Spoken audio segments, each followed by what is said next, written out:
you're not in a love period, a period of time where love comes easily, it just means that you're not ready.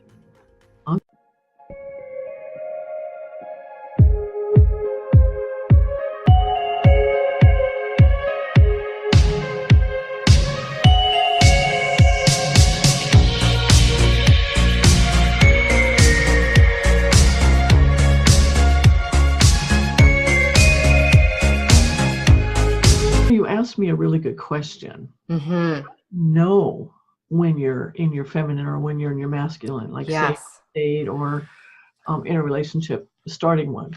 Yes. There's a lot of ways that you can know. So like say you're on a date, and Mm-hmm. the way you can know if you're in your masculine or your feminine, it is if you are thinking things like, does he like me? If you're thinking, does he like me, rather than do I like him? Is he kind? Is he affectionate? Then you're in your masculine, because the masculine performs. It's the masculine that wants to impress. Mm-hmm. And if you start talking about your career and your degrees and all the things you're trying to impress him, then you're in your masculine. Mm. You see? And you may have a great time that night and then wonder why he never calls you again. Mm-hmm. It's not because he didn't like you, he just didn't feel it. Mm-hmm. You know, he's not looking for another guy. Mm-hmm. He wants a different experience. Or like say he's talking about something that's going on in his life, a problem of some kind. And then Mm-hmm. he offer you advice. Yeah. Right. That's masculine. Or you offer to send him a link to something, to help him with his problem. Mm-hmm. Little things like that. That's Mm-hmm. masculine too. Mm-hmm. Instead, the feminine would listen Mm-hmm. and look for things that she admires about him while she's listening. Mm. And then express faith that he will be able to figure it out. Yeah, I hear this Yeah. so much, like especially high achiever women's like, I'm so tired of listening him peacock me the whole date. Yeah, I know. This was something I wish I had known about when I was younger. I had no clue what was going on. I went out on my first date with my first husband, and that's what he did the whole day. I didn't know what he was doing. And by the end of the day, I was so depressed because I thought, oh, he's not even interested in me. He never Mm-hmm. asked me a single question about myself. And it wasn't until later, I think I was actually in therapy with Pat Allen at that time, Mm-hmm. and I told her about it. She goes, "Oh no, that's what you want." I'm like, "Why? It's so boring." No, that's what he's doing. He's peacocking, which means he's trying to impress you. He's telling you, I want to be your leader. I want to be your provider. I Mm-hmm. want to show you what I can do for you. Mm-hmm. And when I looked at it from that perspective, it was like, oh, I had no idea. I didn't know. And so Mm-hmm. I think that's what most women, they just don't know Yeah. what's Yeah. actually going on. They might think that he's I don't know, He's a boring, narcissistic. narcissistic, yeah, and that's not the case. And oftentimes too, for a man, for him it's like an audition, right? And he likes you, he likes the way you look, the way you talk, the way you move, the way you smell, and he's like, oh my God, this woman is beautiful. How can I get her to be with me? Mm-hmm. So he's like performing, that's what he's doing. And when you look at it that way, it's actually something to appreciate. Mm. I'm not going to do that on every date, And once he's told you his credentials, whatever, what he can do for you, then he can relax, because he's usually nervous and kind of up, feeling like he's got to really put on a show for you. And your response to it will help him to relax. Mm-hmm. It's totally true. And yeah. there's so many high achiever women. They're like, Well, I'm dating out there. I'm putting my stuff online, but I'm not getting anything. Does time matter when it comes to love, and why? Where's my husband practically? That's what they're asking. Yeah, at least from an astrological point of view, definitely. Timing is everything. And there are periods of time in your life where I guess you could say conditions are supportive Mm-hmm. relationship. Mm-hmm. And it's not because it's something out there, though. And this is Mm-hmm. something I want to talk about when it comes to astrology. Mm-hmm. You know, the planets are not dictating to us. Mm-hmm. If you're not in a love period, a period of time where love comes easily, it just means that you're not ready. On some level, that's what it means. You're not ready. And there's so many things that you could do, though, in the meantime to enjoy your life, Mm-hmm. enjoy living and creating a life for yourself that you would enjoy whether you had a man in it or not. Now, it doesn't mean that you have to be, that saying where you have to be complete in yourself. That's not true. I don't agree with that. I think that as human beings, we're made to be in relationship. Mm-hmm. Pretty much. Most of us. There are some of us that aren't, but most of us are. Mm-hmm. And that's what we want. Mm-hmm. But we don't always get to have it when we think it's time. Mm-hmm. Like, for instance, this is another thing you have to be aware of. Just because you're a certain age as a woman Mm-hmm. doesn't mean anything. No, it's true. There was a period of time there, if you weren't married by the age of 17, you were an old maid. Or if you weren't married by 25 or 27 or 35. The thing is that you come into this lifetime with the timelines that you agreed to. Mm-hmm. Sometimes self-development is more important Mm-hmm. in order to get to the point where you can be in a relationship. So Mm-hmm. like, say for instance, you have Virgo rising, or your soul planet's in the sign of Virgo, or your Venus is in the sign of Virgo. Usually what that means is that when you get into a relationship, you tend to make the relationship the center of your entire universe. Mm-hmm. And you stop doing the things that you enjoyed doing before. Mm-hmm. Say you did go to yoga regularly, or meditation, or you were a painter, or a Mm-hmm. writer, or a musician, whatever. Mm-hmm. When you stop doing those things, right? So that you give all your attention to your partner.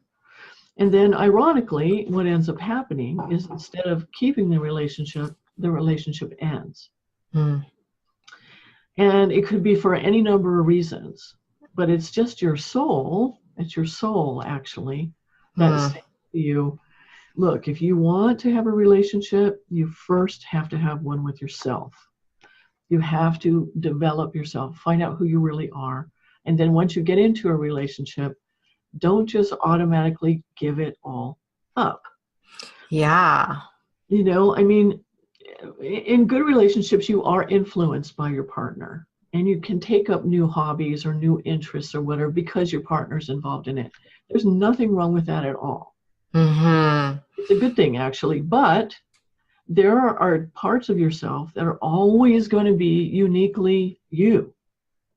It's true. And if you stop doing the things that you love because you're worried that your partner is going to be, I don't know, bored, or he'll go out with somebody else just because you're busy that afternoon, Mm-hmm. painting, then you need to have a lot more emotional security, inner security, before you're ready. That's true. And, I hear this a lot with women. They're like, the minute I get in a relationship, I'm totally lost of who I am. Yeah. I'm totally lost. Yeah. There's usually a Virgo thing going on there. Right? So they're like, how do I go back being me again? And that's where the personal development is so helpful. I honestly believe that even if you're in a relationship, personal development is so important, not only for the relationship, but for yourself too. Yes, absolutely. And your spiritual life, And yes. spiritual practices. Yeah. Because there's stuff you can do with your partner, but then there's your own spiritual path, your own relationship with the divine. Yeah. That's primal.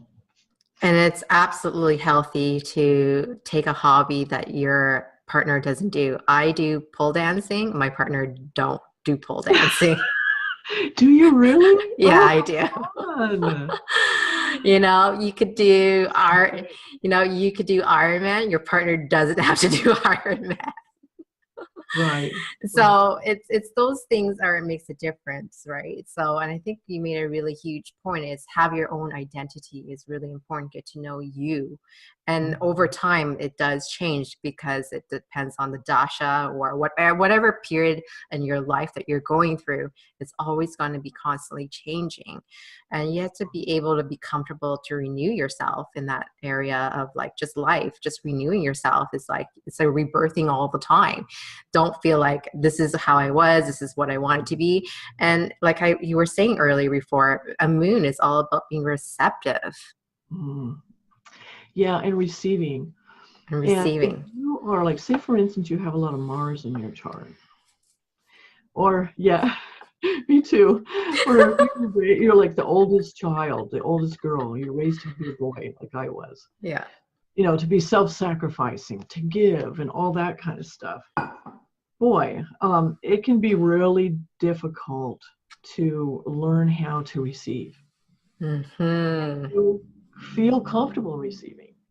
Because warrior women, which is kind of what I think of myself as a warrior woman, because I have so much Mars energy,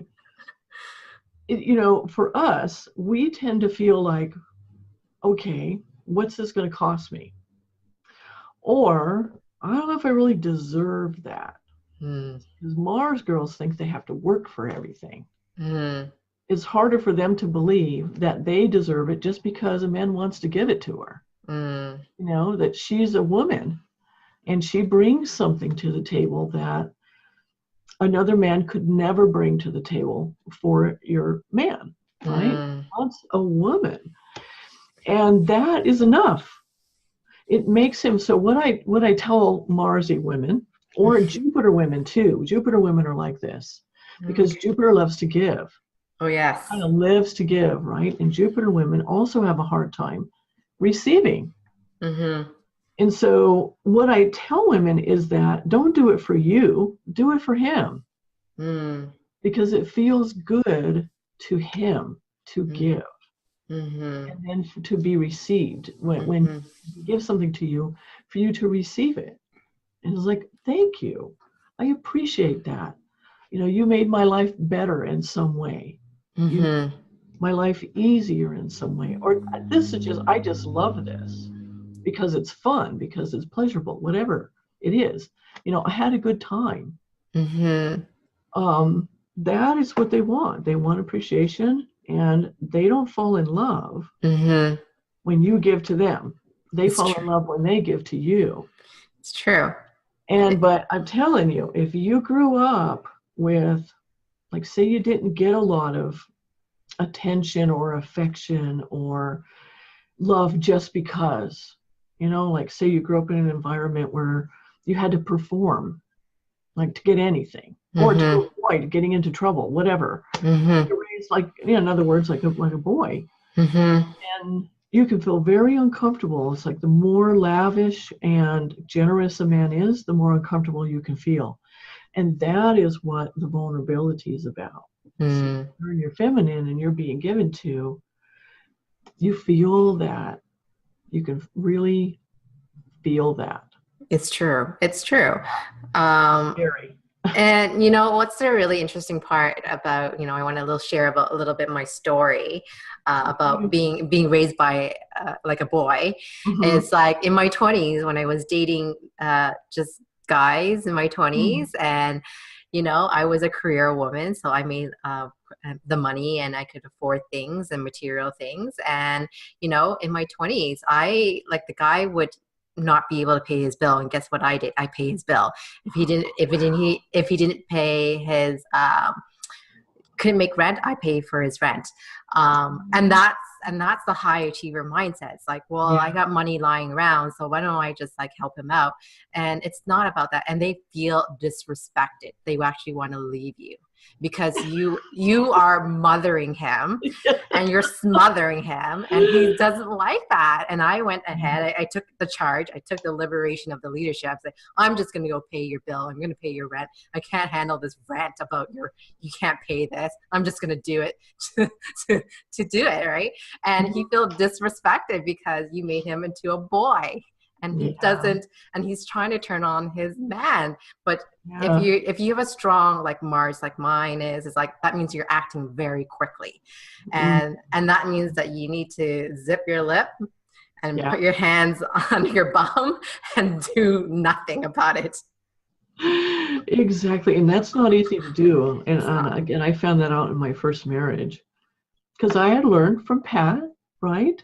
I don't give advice unless I first ask permission, right? So I learned how to do that. And I'm listening to my husband talk about his job and this problem he was having. It was perfectly clear to me what he needed to do, right? So like a good wife, I said, oh, honey, I have some feedback on that. Would you like to hear it? Fully expecting him to say yes. And he said, actually, no, I don't. I would rather just talk about it and work it out myself. And I felt so chastised. And also, so I was like, okay. And I sat there, and it was so hard for me to keep my mouth shut that I understood what it felt like in that moment to be a man in a relationship when the woman's talking about something going on in her life. And you know how men do, they tend to jump in and start solving the problem.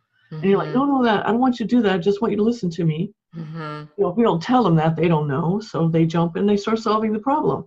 And we get mad at them, right? Well, I felt what it felt like to be on the other side. Oh my God, this is so hard to do.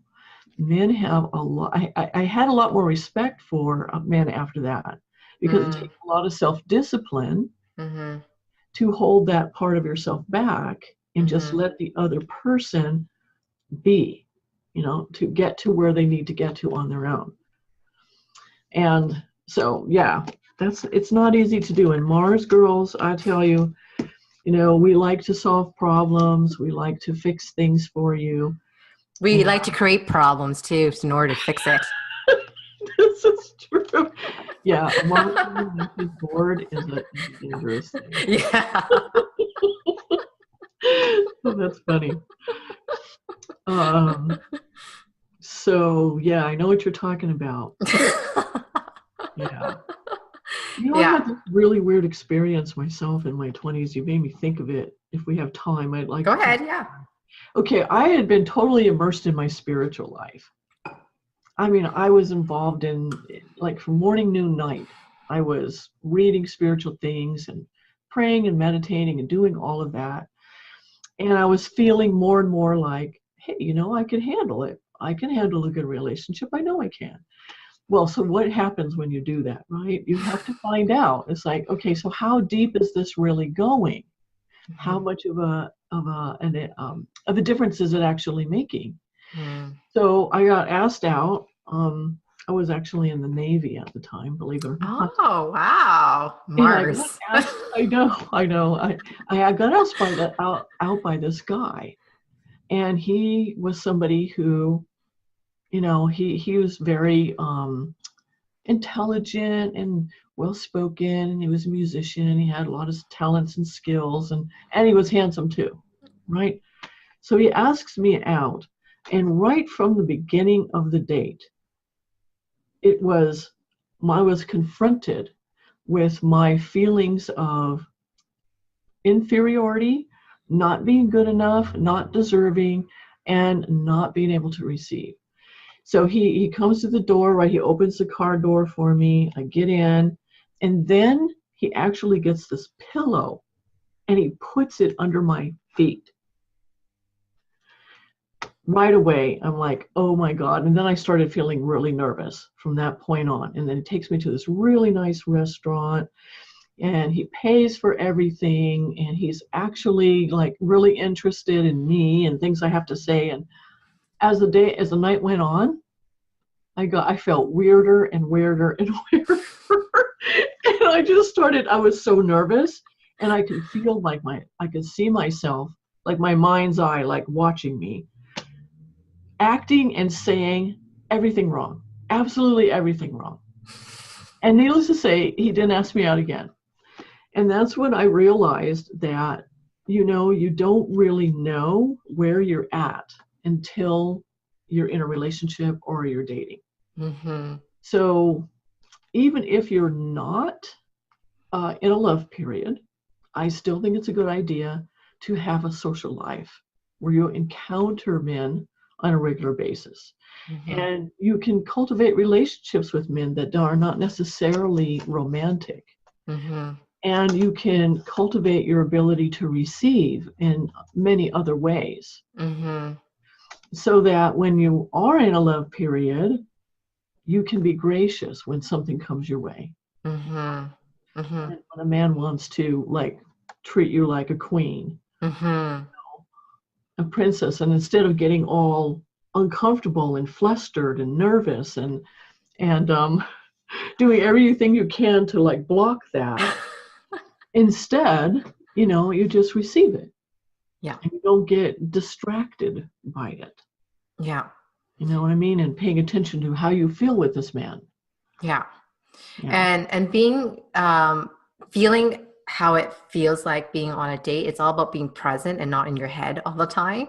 It's like, and being so, and that nervousness is like, I'm tuning into this nervousness, but it's like being present. It's like, oh, wow, he paid for dinner. Wow, this is an amazing view. I've never been here before. Like just being present, like enjoying the moment and not worry about what he thinks and how you look like and why this is happening and what is he doing next. Is like, just be receptive. It's just be in tune with yourself and allow yourself enjoy the moment. Is like, this moment's going to last X amount of time and then it's going to go.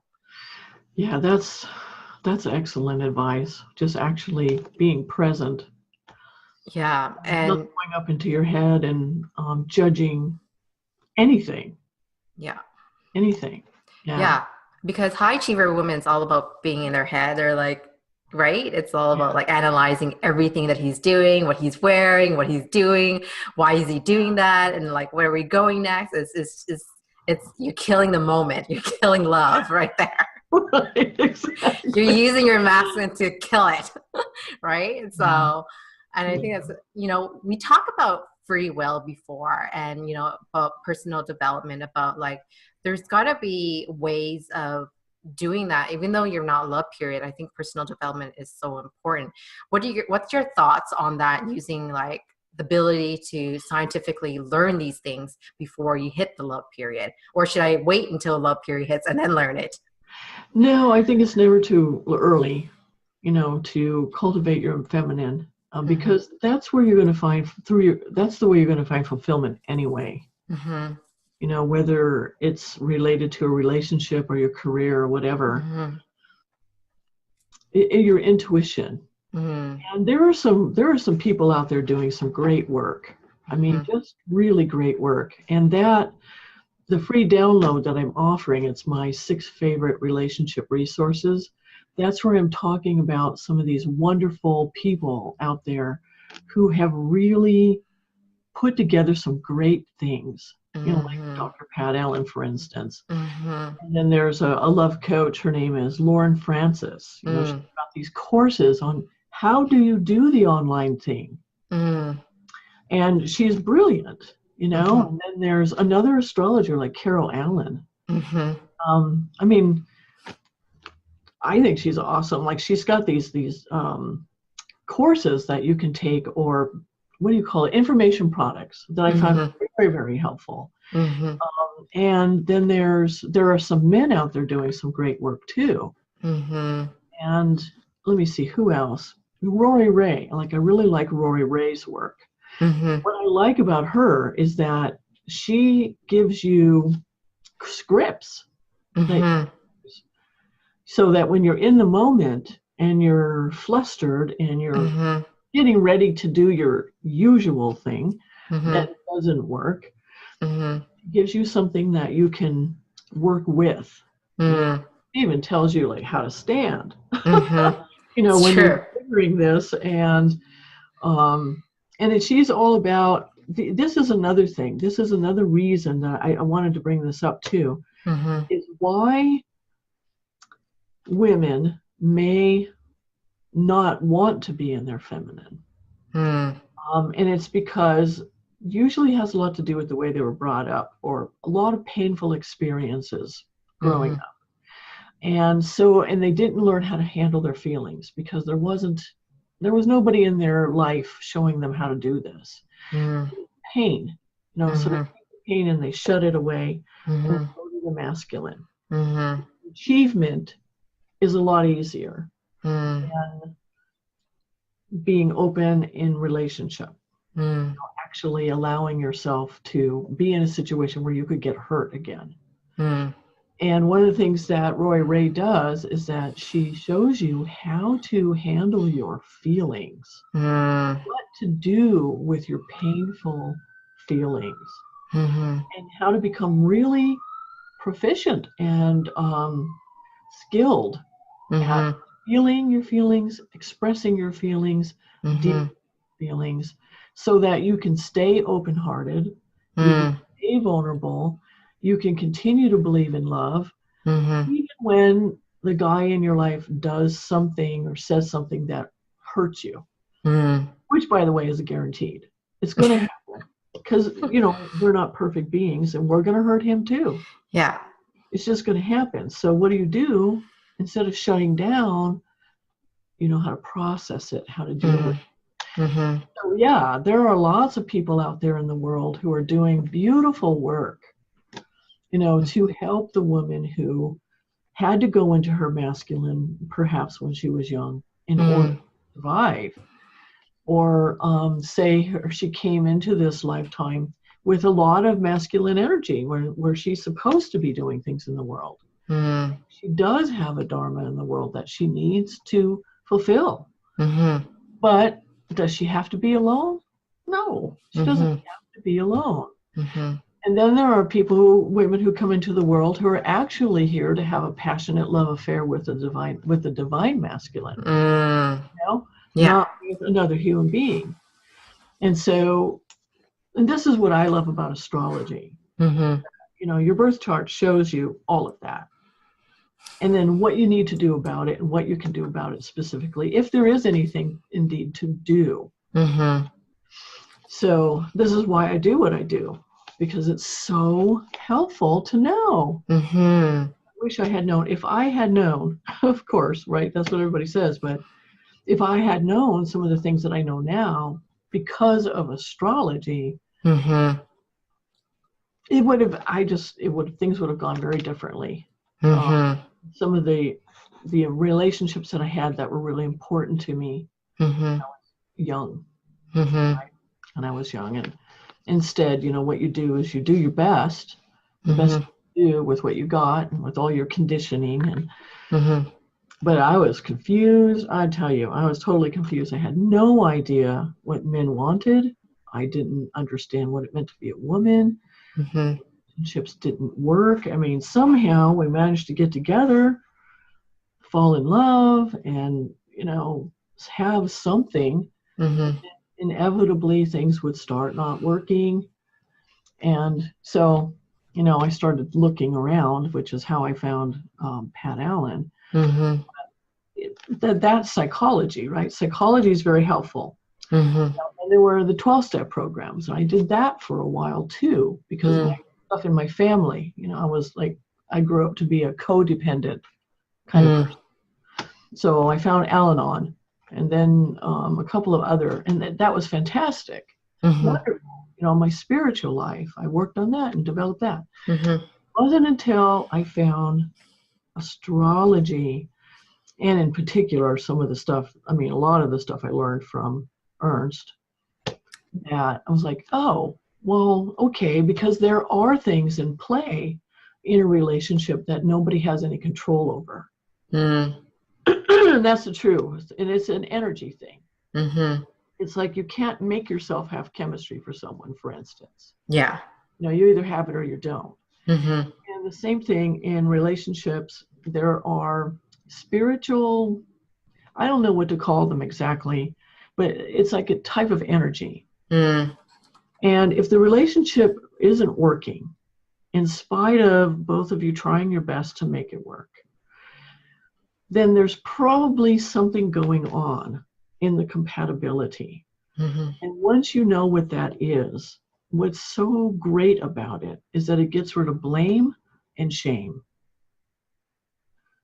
It gets rid of the what if I had done this, or what if I hadn't done that, the what ifs. It gets rid of that. Mm-hmm. Like, oh, okay, it wasn't meant to work long term. Mm. It wasn't, the price was too high Mm. for what we would have been able to actually get out of it. Mm. Or we weren't actually meant to do anything more than, date for 6 months.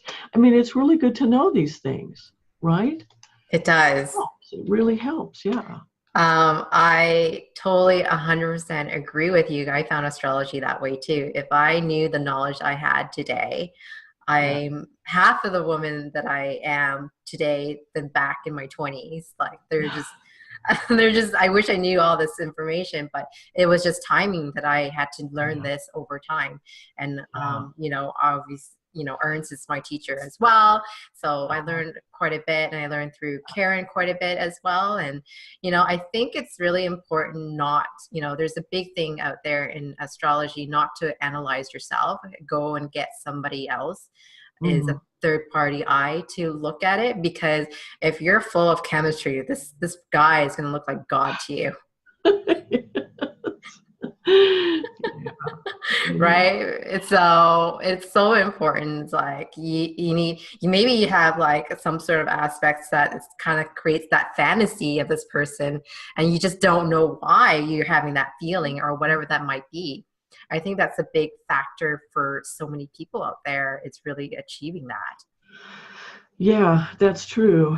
And there are a lot of things that can happen in a relationship that you can actually see in the astrology. Mm-hmm. Like, say, for instance, you keep going back to someone who's not good for you.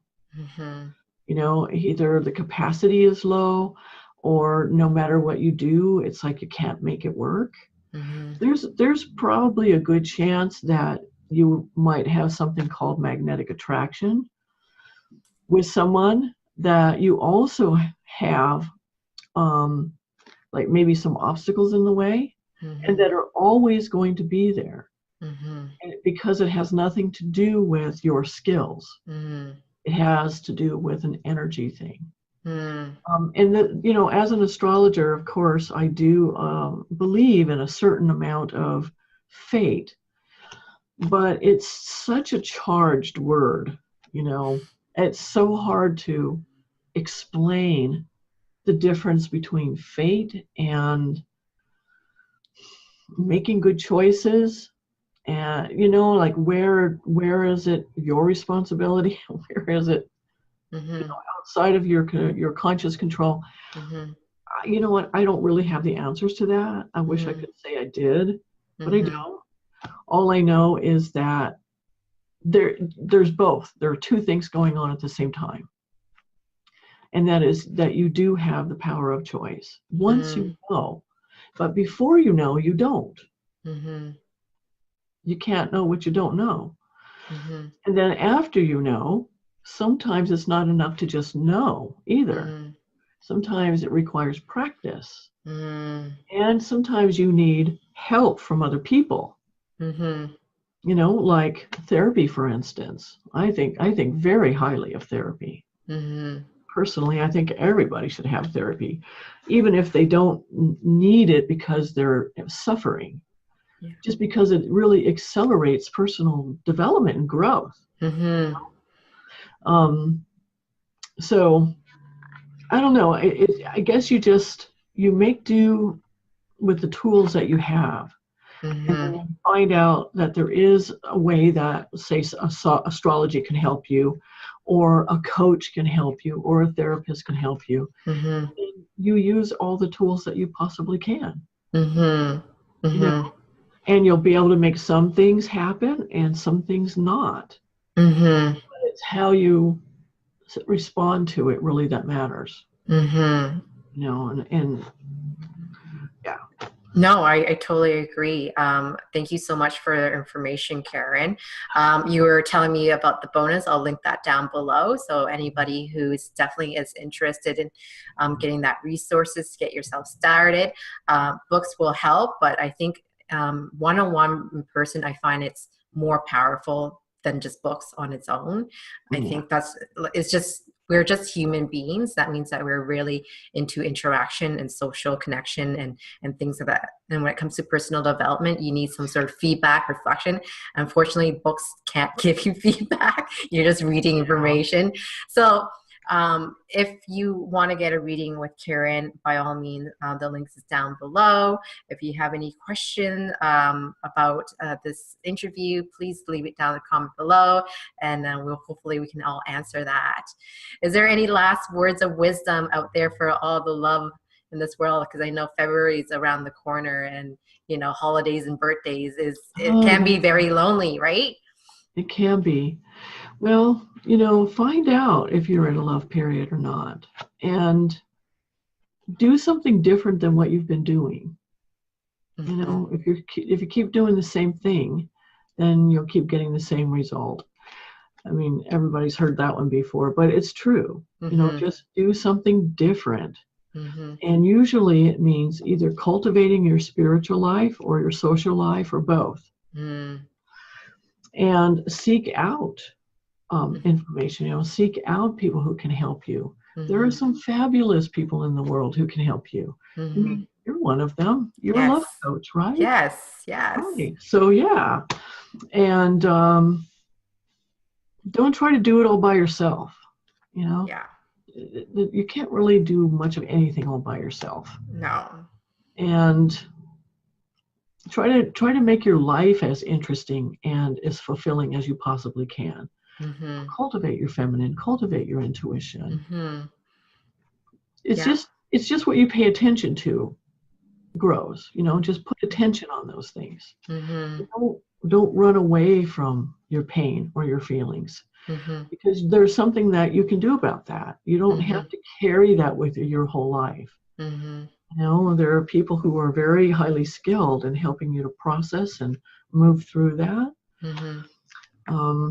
And if you are a high achieving, highly masculine woman, then there's a particular book that I like to recommend, and that is Dr. Pat Allen's book, Getting to I Do, just because she so clearly explains in detail what Mm-hmm. it looks like exactly to be Mm-hmm. the feminine energy person or the masculine energy person, and then how you can experiment to see which one you really are most comfortable in. Mm-hmm. And if you decide that you want to be the masculine, just accept that about yourself. Mm-hmm. Be okay with it, Mm-hmm. be apologetic or anything. Mm-hmm. Find yourself a high quality feminine energy man. Mm-hmm. It's okay. You haven't failed being a woman. The same thing with men. If they have a high feminine side, it doesn't mean that they're not worth anything. Mm-hmm. You know, you have something important and unique to bring to the relationship. Value that. Now, but if you want to go with nature, because nature, has set things up a certain way, and it tends to help if you go with nature. Mm-hmm. So, if you're a woman under the age of 45 and Mm-hmm. want to be the feminine energy woman, you want Mm-hmm. children, whatever, then cultivate your feminine and do something about your traumas, whatever traumas are keeping you from love. Mm-hmm. Yeah. That's a really good words of wisdom out there, and I hope you guys all hear this. High achiever women, if you are a man watching this and they need some support, get them to watch this video, because there's such great information. Because any information to start off is a great stepping stone and pathway. So I like to conclude our interview today, and I'm so excited. So everything will be linked down below. I will link Dr. Pat Allen's book as well, so that if you guys are interested in purchasing, that could happen down there as well. All right, everyone, have a great day. Bye now. Thank you, Cindy.